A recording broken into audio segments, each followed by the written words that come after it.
laptop screen, ready for the Python scene. All those lines of text so clean, let's code and chase that dream. Python world, here we go. Write the script, let it flow. In this video, we're going to talk about your textbook for CS1026 and how you can obtain it. Okay, we're looking at our OWL Brightspace site, and one of the options under our course overview unit is required textbook. It has all the information you need to know about the textbook we'll be using. In this case, it's Programming in Python 3 with zyLabs, and this is electronic zyTextbook, which is interactive and offered over your web browser, so it's not a physical text that you can obtain. We offer two different ways to obtain that textbook. The first is through Western's bookstore, and you can purchase a code directly from them at the cost of $75 Canadian. The other option is going to be purchasing directly from zyBook. In that case, it's $57 USD, which is about $57 or $75 Canadian. So they're about the same, but one's charged in USD and one's charged in Canadian. So they might change a little bit based on the current exchange rate. So if you'd like to purchase from zyBook, which is the textbook manufacturer, you would navigate to the course site on zyBook using this link here. You'd sign up for an account, and then you would subscribe using a credit card or something that payment form they accept. If you don't have a credit card or anything like that, maybe you only have cash, then you can purchase from the bookstore at Western.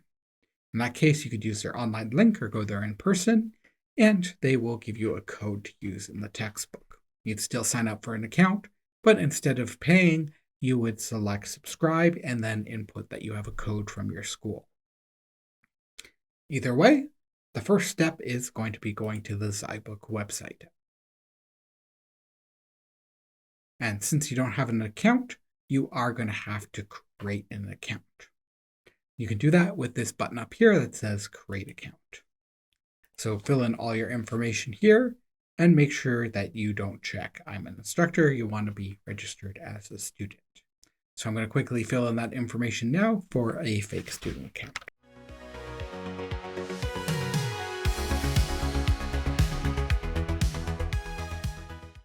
Okay, now that I have all that entered, I'm going to hit Create Account. And you can see that we have a few options on the right here. We have subscribe for school term, which means you'll get the textbook for the term, and once the course is over, you'll lose access to the textbook. The other option is school term plus 1 year. Costs more, but you'll have access to the textbook for an extra year after the course is over. For class info, it's really important that you put an email address ending in @uwo.ca. This allows us to track your progress in the textbook, and if you're in the online section, it allows us to give you credit for doing those participation activities and zyLabs. So even if you signed up for a different email address, make sure that you do put a University of Western Ontario email address here. The other important thing will be selecting your section. If you're in the online section, that means you're in section 650 online. If you're in any other section, one of the in-person sections, make sure you select the correct session here. You can also put in your student ID number here. Actually, you have to. So take your student ID from your student ID card and type it in here. Again, this allows us to have access to what you're doing on zyBook and get credit for that. So I'll just put a fake one now.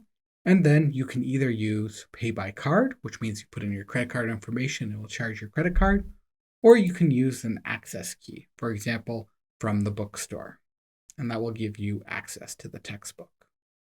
Until you do that, the only chapter you're going to have access to is chapter 1. You can access chapter 1 for free, but if you don't subscribe, you won't be able to access the future chapters. And this is a required text, especially if you're in the online section. Once you filled in one of these options, you can click subscribe. Okay, now that we're subscribed to the textbook, we can look at some of the features this textbook have. And one of the things you'll notice is this textbook isn't just reading text. It actually has interactive and participation components. If you're in an online section, completing these participation activities is important for your final grade, but for in-person sections, they're just for your own studying purposes. So the way you would complete one of these, right now we're looking at Chapter 1.1, Programming in General, is that you could just click Start or do whatever the activity entails. And the zyBook will keep track of how you're progressing through and doing those activities. Some activities are very basic, where you're just watching along, for example, this one. And other activities will be more involved, like writing actual Python code or solving multiple choice questions. You can complete them by redoing them as many times as you need to get them correct, and once they're completed, zyBook will put a little check mark beside them. Any participation activity is going to be marked with participation activity like this. Other types of activities, like zyLabs, will be marked with a label that denotes what kind they have. This is an example of one that could be right or wrong. It says how many instructions does this program have. If we enter something silly like 1, 2, 3, 4, 5, we can see that it's incorrect and we don't get it marked as complete. But we are allowed to try again. So if we take a look at this, we might say, oh, that has 4 instructions. We update, and it's correct, and you can see that is now marked as completed. So if you get something wrong in the zyBook, don't worry, you can always just try it again until it's correct. And you'll have a certain number of chapters assigned each week, and some of those will be marked as either required or optional. Let's take a look. So optional units or optional chapters will have an optional tag beside them. That means you don't have to read these or you don't have to complete these. They're just for your own studying purposes. Anything without that optional tag means that you should read it and you should complete it. But again, only for the online section is participation within the zyBook counted. Also, if you are in the online course, there will be a number of labs assigned each week. These will always start with zyLab. In this case, we have zyLab Training Basics, and these do contribute to your lab mark. If you're in an in-person section, these are optional and just for studying purposes. Your labs will be held in person. zyLabs are basically like programming, but within your web browser. Solve the program or run the program, and click Submit Grade. If it's submitted correctly, you'll see a score down here. If it's not, you won't get a full score. For the online section, you don't necessarily have to get 100%, but you do have to get at least 70% on the labs. So that would be 70% of the points available. That's all I have for you this video on zyBook. I do highly recommend getting signed up with that textbook as soon as possible, as some of those sections are required, especially if you are in the online section.